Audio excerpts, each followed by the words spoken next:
Bienvenidos al Autómata Podcast. Yo soy Héctor Mata y este es el episodio 6. Apoya al podcast desde $1 al mes en patreon.com/Autómata Podcast y disfruta contenido extra. Y visita superautomata.blogspot.com para más artículos y audios. Para este episodio sí recomiendo que busquen la versión escrita porque hay algunas imágenes que van a ayudar mucho a su imaginación. Concediendo todo sobre la humildad intelectual que la ciencia le exige a quienes la practican, y tomando en serio la idea de que todo o mucho de lo que sabemos pudiera cambiar en el futuro, es sorprendente cuánto sí sabemos. Hasta nuestra incertidumbre la podemos cuantificar con múltiples decimales de precisión. Supongo que es algo necesario para el marketing de nuestros tiempos, pero me frustra que todo acerca del cosmos y su estudio siempre se discuta ante todo como un misterio, siendo que ya sabemos tanto. Parafraseando a Einstein, el milagro es que no hay milagros. Casi todo cuadra y, donde no, tenemos una buena idea de lo que habría que hacer para que cuadre. Que esto vaya a ser fácil es otra cosa. La herramienta principal que se usa en la cosmología es la relatividad general, así que tendré que empezar por ahí. Las matemáticas necesarias para estudiarla como se debe sí son bastante difíciles, pero algunos conceptos principales se pueden captar con algo de imaginación y analogías desde lo que podemos ver en el mundo cotidiano. Necesariamente tendré que cometer algunas imprecisiones que notarán los lectores que sí conozcan de la materia, pero es eso o decir nada. Igual que en los problemas de física en la secundaria, en la relatividad general se usan coordenadas que son útiles para calcular, pero no tienen en sí un sentido físico. Si imagino ejes X, Y y Z, a partir de donde yo estoy parado, digamos hacia arriba, hacia enfrente y hacia mi derecha, estos en general no van a coincidir con los de otra persona parada en otro lugar y con sus propios ejes. Mi arriba en México es algo así como abajo y a la izquierda para alguien en Australia. Mi arriba puede coincidir con alguien que esté parado de frente a frente conmigo, pero su izquierda es mi derecha. A fin de cuentas, todas estas diferencias no son importantes a la hora de calcular los movimientos de bloques en planos inclinados, o pelotas de béisbol, o la órbita de un planeta, porque todos entendemos que pudiéramos acomodar nuestros ejes de coordenadas con los de los demás, girando y desplazándonos a su lugar, usando rotaciones y translaciones en lenguaje de físico. Y en todo caso, la física es la misma en cualquier sistema de coordenadas.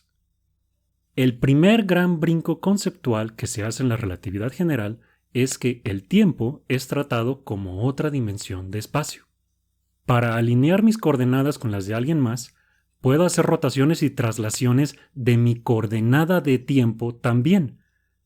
Lo que desde un punto de vista en el universo pudiera ser un movimiento en cierta distancia en X y T, desde otro pudiera ser visto como pasando por el doble de esa distancia en y la mitad, digamos, en T. En otras palabras, la coordenada de tiempo en relatividad general no tiene sentido físico por sí sola. Es solo otra coordenada más en una revoltura de 4 dimensiones que llamamos espacio-tiempo. Pero ojo, aunque las coordenadas no tengan sentido físico, el espacio-tiempo que describen sí es un objeto físico real. Este punto será muy importante recordarlo más adelante. Otro concepto que nos va a servir para empezar a hablar propiamente de cosmología es el uso que se hace en la relatividad general de la curvatura. Todos podemos ver un objeto o una superficie o simplemente una línea y apreciar si es curva o recta. Pero no es necesario ver ese objeto desde fuera. Una persona pequeña viviendo sobre una superficie grande puede hacer experimentos en sus alrededores y determinar qué curvatura tiene su mundo. Es por medidas así que sabemos desde hace miles de años que la Tierra no es plana, por cierto. La manera más directa es dibujar triángulos grandes, con segmentos que sean lo más rectos posibles sin salirnos de la superficie. En un espacio plano, es decir, con curvatura cero, cuando terminemos y sumemos los ángulos interiores de nuestro triángulo, el resultado debe ser 180 grados. Si nos da más, estamos en un espacio con curvatura positiva, menos y es negativa. Entonces, la segunda gran idea a entender en relatividad general es que la gravedad No es una fuerza, es curvatura. ¿Curvatura de qué? Curvatura del espacio-tiempo, el objeto físico descrito por las coordenadas espaciales y temporales que mencionamos arriba. No es solamente que espacio y tiempo sean intercambiables. A diferencia de los ejes X, Y y Z que estamos acostumbrados a dibujar, los ejes de coordenadas en relatividad general, incluyendo el del tiempo, además se pueden deformar. Lo que deforma al espacio-tiempo es la presencia de materia o energía. Va un ejemplo. En la física newtoniana, un objeto se mueve a velocidad constante hasta que una fuerza actúe sobre él. Ojo que velocidad constante significa sin cambios en rapidez ni dirección. Es igual de constante quedarse quieto que moverse en línea recta a paso fijo. En su paso por el espacio, la Tierra se movería en línea recta de no ser porque la gravedad del Sol la jala en su dirección, como si la tuviera agarrada de una cuerda manteniéndola en órbita. Además, la Tierra también jala al Sol con la misma fuerza, aunque su efecto sobre el Sol sea minúsculo. En cambio, en la relatividad general, la Tierra sí está moviéndose a través del espacio en la línea más recta que puede a rapidez constante, pero el espacio mismo está torcido por el Sol. Noten también que si el Sol estuviera solo, sin planetas, la deformación sobre el espacio a su alrededor sería la misma. Para la gravedad newtoniana se necesitan dos objetos jalándose uno a otro, pero en relatividad general, un solo objeto puede deformar el espacio a su alrededor, esté quien esté. La línea más recta posible en un espacio curvo se llama una geodésica. Si han visto los mapas mundiales con rutas de vuelos entre continentes, esas rutas hacen geodésicas sobre la superficie de la Tierra. Técnicamente, las geodésicas son una distancia extrema entre puntos de una superficie, extremadamente larga o extremadamente corta, suponiendo que no te puedas salir de ella. El vuelo México-París se puede volar sobre la misma geodésica en corto a través del Atlántico, que es lo que haría cualquiera que quisiera tomar el camino más eficiente, o también en la dirección contraria, bajando hacia la Antártida y subiendo por China y otra vez bajando desde el Ártico.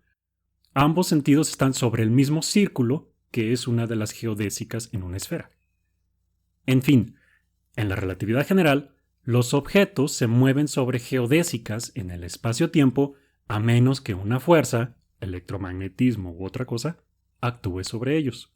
La gravedad es un efecto geométrico que resulta de torcer el espacio-tiempo. A la vez que la materia y energía deforman el espacio-tiempo a su alrededor, se mueven por los caminos que este espacio-tiempo les marca.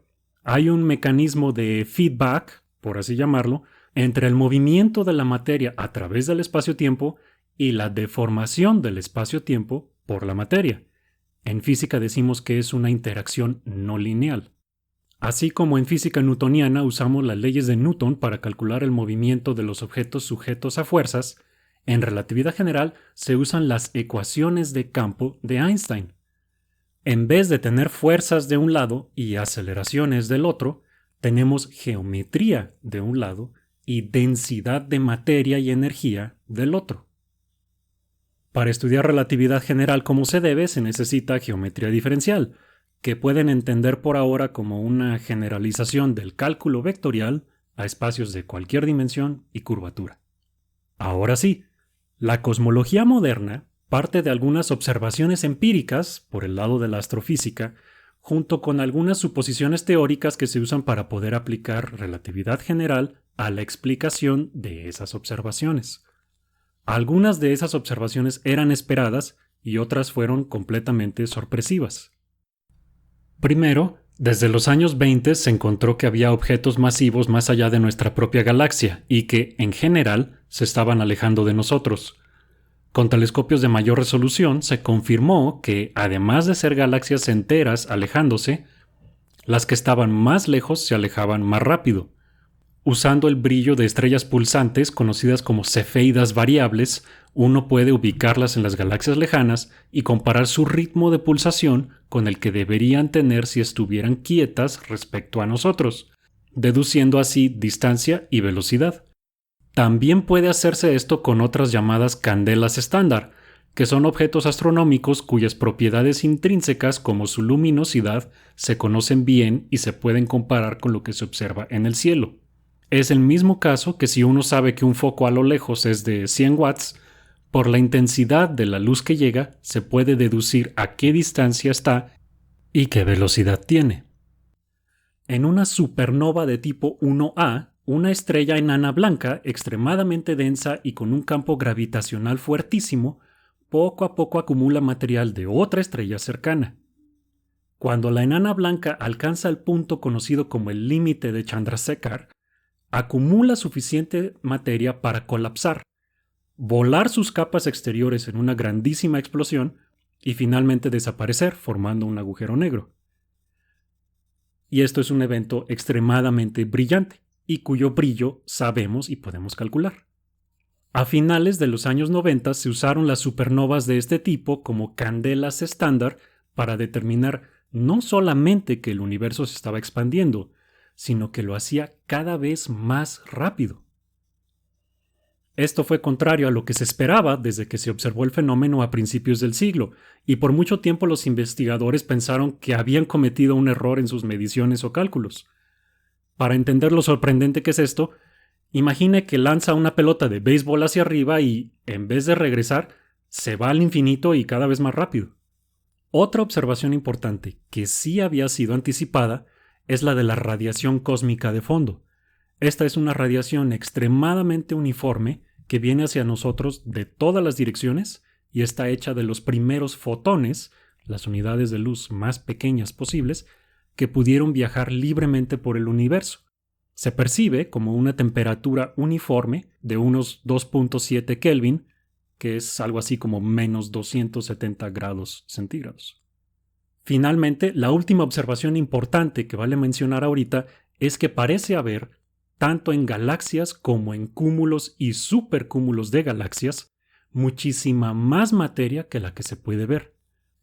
Para que las galaxias giren tan rápido como lo hacen sin deshacerse, y para que los cúmulos de galaxias distorsionen el espacio a su alrededor tanto como lo hacen, debe haber mucha más materia que la que podemos detectar con telescopios. Todas estas observaciones son el punto de partida para lo que se conoce como el modelo cosmológico Lambda-CDM, que es básicamente el consenso al que han llegado los cosmólogos modernos y que se encuentra todavía en proceso de completar. Como habrán imaginado, el punto inicial del modelo Lambda-CDM es el Big Bang. Sin embargo, hay que aclarar que, aunque la evidencia de arriba y mucha más que omití por cuestión de tiempo apunta abrumadoramente a que este evento definitivamente sucedió, la cuestión de si fue el principio absoluto no está decidida todavía. Por ahora, usando relatividad general y algunas extensiones teóricas razonables, podemos llegar a unas billonésimas de segundo después del tiempo t igual a 0 sin mayor problema. Los problemas comienzan cuando uno recuerda que la relatividad general es una teoría clásica, es decir, no toma en cuenta los efectos cuánticos que deberían ser relevantes a energías grandísimas o, lo que es equivalente, distancias muy pequeñas. Si tomamos la relatividad general tal como está y no agregamos ninguna consideración cuántica, el Big Bang es una singularidad, un punto en el que la teoría está simplemente mal definida. Esta singularidad es inevitable en un universo modelado clásicamente solamente con relatividad general, y marca un punto en el que nos topamos con pared y no podemos seguir. Casi ningún cosmólogo profesional cree que este sea el fin de la historia, sino que hay que lograr una teoría de gravitación cuántica que junte relatividad general con mecánica cuántica o, mejor dicho, con la teoría cuántica de campos. Está planeado abordar ese tema aquí en Autómata algún día. Después de todo, de eso se trató mi doctorado, pero hacerlo ahora sí nos desviaría mucho. Afortunadamente, hay mucho material por discutir si cubrimos la historia del universo de unas billonésimas de segundo después del inicio hasta ahora. Para empezar, uno puede rebobinar la película del universo y deducir que, si las galaxias están alejándose unas de otras, en el pasado debieron estar más cerca, y más hacia el pasado, toda su materia estaba concentrada en un solo lugar infinitesimal. Pero aquí hay una trampa sutil en la que casi siempre caen los inexpertos. No había un espacio vacío que fue llenado por las galaxias. Es el espacio mismo el que se expande y, en ese sentido, el universo siempre ha sido infinito. No había nada afuera porque es un sinsentido estar afuera del espacio. Una cosa es moverse a través del espacio y otra es que el espacio se mueva. Esto sí va a ser difícil de explicar, pero va un intento. Imagina la superficie de una esfera que se pueda expandir, digamos algo como un globo.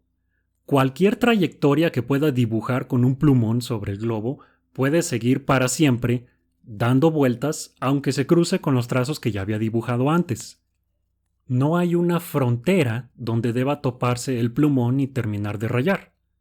Esta propiedad no cambia por más que se infla o desinfla el globo, suponiendo que su plumón puede ser tan fino como quiera y tiene tinta infinita. Ahora es donde va a fallar la analogía y no hay de otra más que aprender geometría diferencial si quieren algo mejor. Lo que hace la superficie del globo lo puede hacer un volumen de 4 dimensiones sin que tenga interior o exterior como el globo.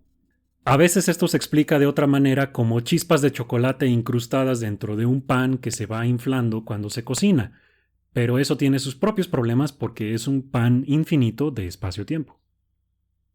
Por eso en relatividad general no se habla propiamente del tamaño del universo en sus etapas tempranas, porque en cierto sentido el tamaño siempre ha sido infinito. Más bien, hablamos de un factor de escala que nos dice el tamaño relativo de una rebanada de universo comparada con otra rebanada anterior o posterior. La inflación cósmica propone un mecanismo mediante el cual el espacio se expandió exponencialmente en un inicio. Su factor de escala creció por unos 10 a la 26, un 10 con 26 ceros, en trillonésimas de segundo. La inflación cósmica no es completamente aceptada por todos los cosmólogos, pero sí por una mayoría. Algunos detalles contenciosos los mencionaremos más adelante. Lo que no hemos mencionado hasta ahora es qué significan las letras lambda, una letra griega, y CDM, así que voy a pasar a eso. Lo menos difícil es CDM, que son las siglas para Cold Dark Matter o materia oscura fría. Se sabe poco de lo que es, aparte de que tiene un efecto gravitacional considerable en nuestro universo. Galaxias, cúmulos de galaxias y la estructura a gran escala del cosmos dependen de que esté ahí. Por lo pronto, parece ser una especie de nueva partícula fundamental no descrita por el modelo estándar de partículas y tiene la propiedad curiosa de que no interactúa con el electromagnetismo. Solo es detectable indirectamente por sus efectos gravitacionales. El nombre no es lo más apropiado, ya que más bien es materia transparente y no oscura. La materia oscura es indispensable para mantener unidas a las galaxias y dar forma a la estructura a gran escala del universo, que parece una especie de telaraña hecha de galaxias. Sus efectos también se observan en la radiación cósmica de fondo. Ahora, mucho más difícil, vamos a pasar a lambda. ¿Qué es lambda? En relatividad general se usa la técnica de modelar la materia, sea una estrella o billones de galaxias, como un fluido. Desde la escala cósmica podemos aproximar la distribución de materia en el universo como si fuera la de partículas de un gas en una habitación. Entonces tenemos fluidos de materia y radiación que se van moviendo dentro del universo, arrastrados por el espacio-tiempo en expansión. ¿Y cómo modelamos el espacio-tiempo en expansión? Pues como un fluido en expansión. También en relatividad general tenemos precisamente una ecuación para el modelado de fluidos, que relaciona la distribución de materia y energía con la densidad y presión del gas en cuestión.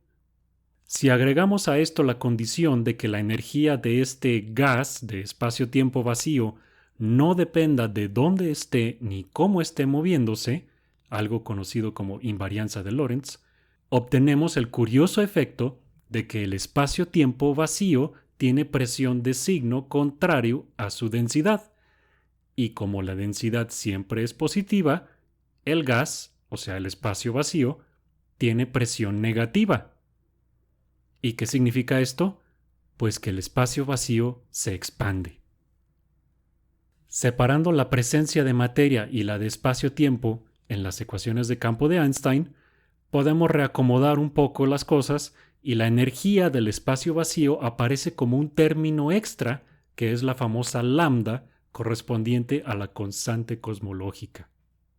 Esta es una especie de antigravedad, si así lo quieren pensar, que en vez de juntar, separa las cosas mediante la expansión del espacio. Así hemos cubierto entonces ya las letras del modelo lambda CDM. El escenario entonces es el siguiente. A partir del Big Bang, hace unos 14.000 millones de años, el espacio se ha estado expandiendo. Al principio, la materia y la radiación dominaron y mantuvieron la expansión relativamente lenta, pero a medida que se fueron diluyendo, la expansión del espacio vacío les empezó a ganar y el ritmo aumentó, porque cada vez tienen más espacio. Unos 380.000 años después del principio, la materia ya estaba suficientemente diluida para permitir que la luz pudiera viajar, y esa luz hoy la vemos como radiación cósmica de fondo. Durante millones de años, conocidos como la etapa oscura, hubo materia, pero todavía no en forma de estrellas y galaxias. Casi todo era hidrógeno, helio y un poquito de litio.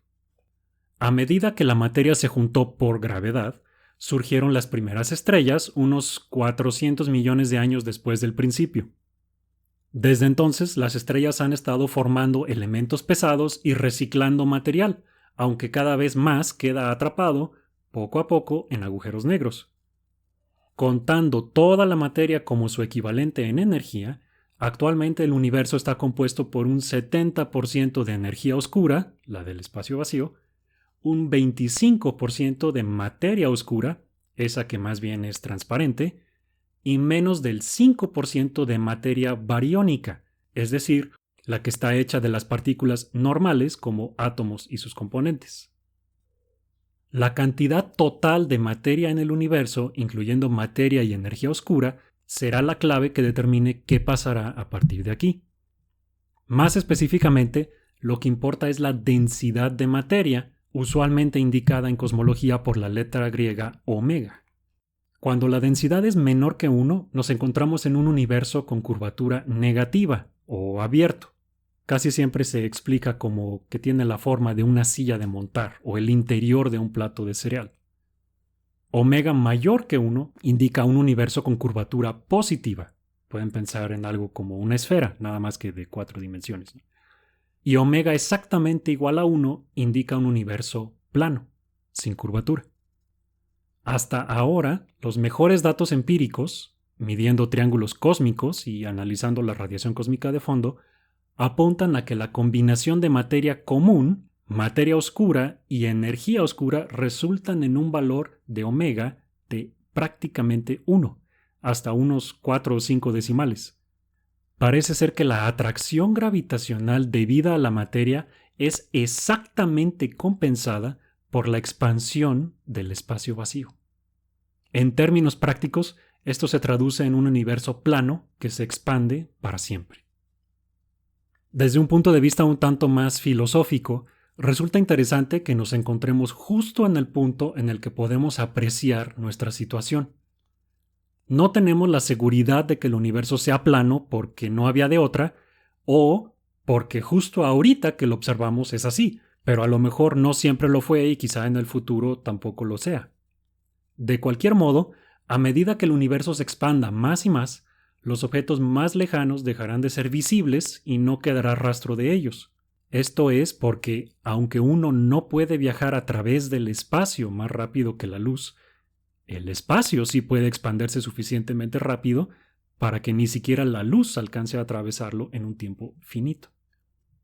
Sí existen algunos modelos de universos cíclicos en los que algún mecanismo aún desconocido pudiera hacer que la expansión disminuyera y se revirtiera, haciendo que el universo colapse y luego rebote tal vez, otra vez, en un nuevo Big Bang.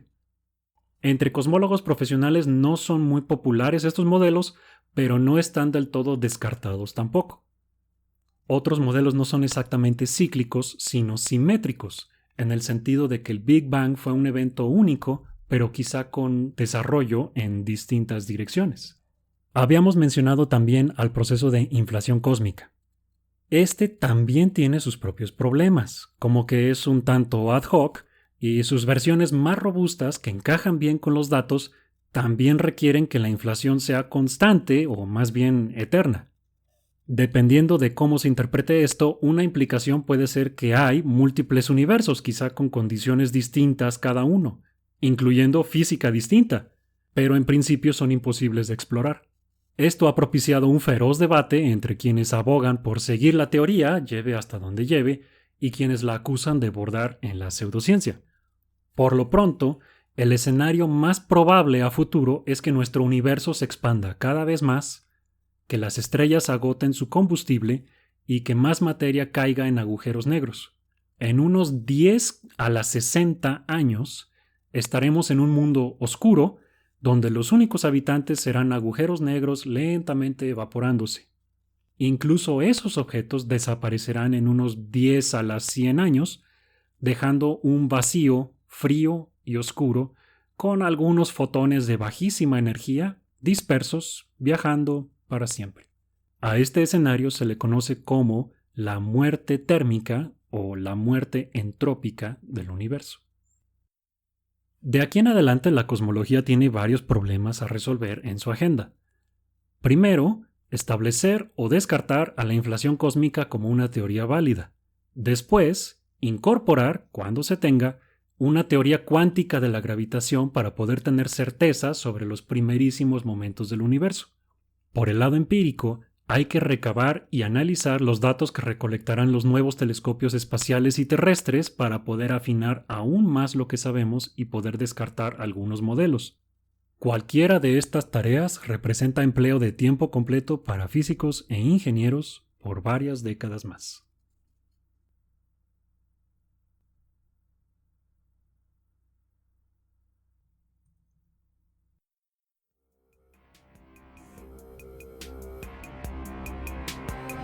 Si quieres más episodios y contenido como el anterior, sigue la publicación de artículos y episodios por Facebook, en facebook.com/automatablog o en Twitter en @automatapodcast o escríbenos a automatablog@gmail.com.